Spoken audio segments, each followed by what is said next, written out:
안녕하세요. 형사전문 변호사 최한길입니다.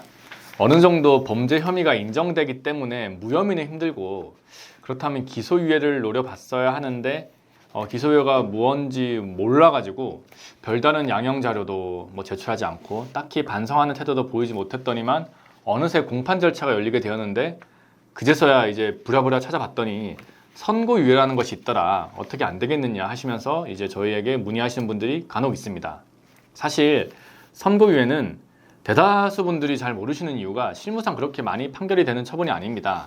이 선고유예가 무엇이냐, 범정이 경미한 범죄에 대해서 일정 기간 형의 선고를 유예하고 그 유예 기간을 특별한 사유 없이 경과한 때 면소한 것으로 간주하는 제도입니다. 이미 기소까지 된 상황에서 형사재판으로 받을 수 있는 가장 유리한 결과가 선고유예라고 보시면 됩니다. 당연히 무죄 판결은 제외죠. 어느 정도 범죄 혐의가 인정되었을 때를 가정해서 받을 수가 있는 가장 최선의 판결이라는 말씀입니다. 하지만 앞서 말씀드렸듯이 선고유예 요건은 굉장히 까다롭고 실무적으로 선고유예 판결은 굉장히 희소성이 강한 판결입니다. 그래서 항상 말씀드리는 것이 별거 아니라고 생각을 해도 변호인과 상담 정도는 꼭 받아보시라고 말하는 게, 선고유예가 내려질 사안의 범죄였다면 수사 단계, 검찰 단계에서 잘 대응을 할 경우에 기소유예가 내려질 가능성이 훨씬 크기 때문입니다. 기소유예는 마찬가지로 범죄 혐의는 충분하지만 피의자에게 정가라든지 반성의 정도들이 어느 정도인지 고려를 해가지고 공소 자체를 제기하지 않는 검사의 처분입니다. 기소 자체를 유예한 것이기 때문에 판사가 처분하는 선고유예보다 훨씬 좋은 판결이죠. 어떻게 보면은 일단 공식적인 재판까지 안 가고 끝이 나고 당연히 정가 기록도 남지 않습니다.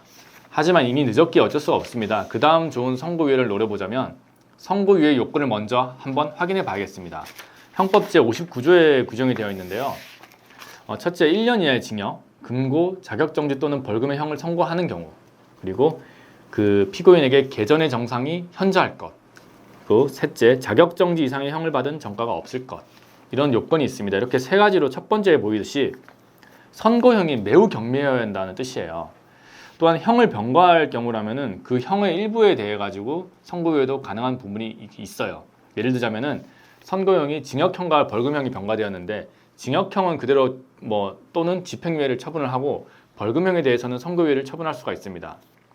두 번째 요건, 개전의 정상이 현저할 것. 조금 말이 어려운데요. 쉽게 설명드리자면은 이 사람에게 형을 선고하지 않아도 재범의 위험성이 없다라고 판단이 되는 경우를 말해요.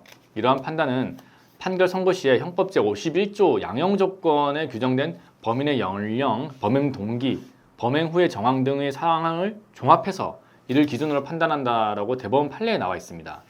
그리고 세 번째 요건, 자격정지 이상의 형을 받은 전과가 없을 것. 세 번째 요건은 간단히 말씀드리자면은 전과가 없는 초범에 한해서라는 뜻입니다. 여기서도 조건이 까다로운 이유가 형 선고가 있었다는 기왕의 사실만으로, 즉 과거의 집행유예라든지 이러한 형을 선고받고 기간이 도래해서 형 선고의 효력이 상실된 상황일지라도 형이 선고된 사실은 변함이 없기 때문에 선고유예 결격사유가 돼요. 그러므로 완벽한 처범이 아닌 경우라면 선고유예는 힘들다라고 보시면 되겠습니다. 요건부터가 굉장히 까다롭습니다. 또한 선고유예를 선고할지 말지, 즉 그 판결 여부는 전적으로 법원의 재량입니다. 결국 판사님 마음이란 뜻이에요. 선고유예를 노리고 다양한 양형자료를 제출하고 변론을 아무리 한들 그 가능성이 높아질 수는 있겠지만 판사님께서 선고유예는 안 된다라고 하면 결국 안 된다는 뜻입니다. 하지만 그럼에도 판사님이 피고인의 손을 들어줘서 선고유예를 한다면은 선고유예의 기간은 2년으로 정해져 있습니다. 다른 기간은 없어요. 선고유예의 선고 유무는 판사님의 재량이고 선고유예 기간은 2년으로 딱 규정되어 있습니다. 줄지도 늘지도 않아요. 이렇게 어렵게 선고유예를 받고 나서 받은 날로부터 2년을 경과하고 그 기간이 도과했다면은 면소된 것으로 간주를 해요. 여기서 면소는 범죄는 성립을 하나 소추이익이 없어서 소송을 종결시키는 것이고요. 처벌을 하지 않는다는 뜻이에요. 하지만 이 선고유예를 받았음에도 안심하면 안 되는 게 선고유예 역시 실효의 가능성이 있습니다. 어떤 때에 실효가 되느냐, 당연히 이 유예 기간 중에 범죄를 저질러서 자격정지 이상의 판결을 확정받게 되면 실효가 됩니다. 또한 이전의 전과가 발견되는 경우에도 역시 실효가 돼가지고요, 유예한 형을 선고하겠죠. 벌금형이든 1년 미만의 징역형이든 다시 선고가 되는 것입니다. 그리고 또 어떤 때 또 실효가 가능하냐면 판사님의 재량으로 실효를 시킬 수가 있어요. 사실 아무 일도 없는데 판사님의 재량으로 선고유예를 실효시키지는 않겠죠.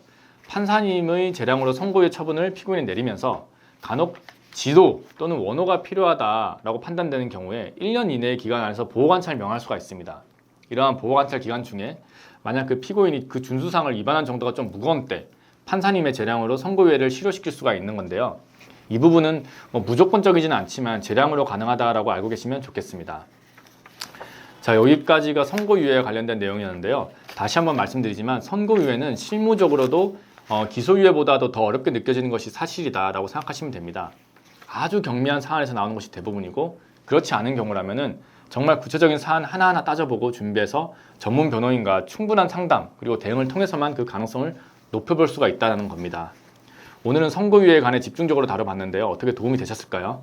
도움이 되셨다면 구독과 좋아요 한 번씩 부탁드리고요. 다음에 더 유익한 내용으로 찾아뵙도록 하겠습니다. 그럼 오늘 영상은 여기서 마치도록 하겠습니다. 지금까지 형사전문 변호사 최한결이었습니다. 감사합니다.